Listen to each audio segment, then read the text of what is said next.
By the time the Soviet Women's Night Bomber Regiment entered combat, modern air warfare was already defined by a recognizable logic.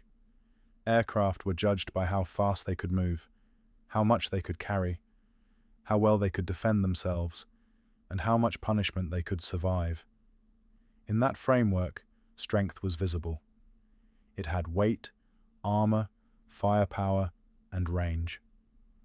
The most obvious path to effectiveness seemed to be more of each. That is why the women's later success can be misunderstood if it is told only as inspiration. Their story does not begin with hidden superiority waiting to be discovered. It begins with structural mismatch. The aircraft they flew did not fit the dominant image of wartime air power. Their regiment did not enter the war in the kind of machine that promised dominance from a distance.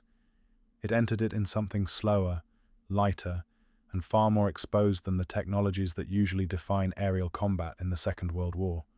This mismatch mattered not only materially, but intellectually. If a system is built around assumptions of speed and force, then anything that cannot compete on those terms is expected either to fail or to remain marginal. The Night Witches emerged inside that expectation. Their significance lies partly in the fact that they did not answer the system by becoming a smaller version of it. They answered it by working differently.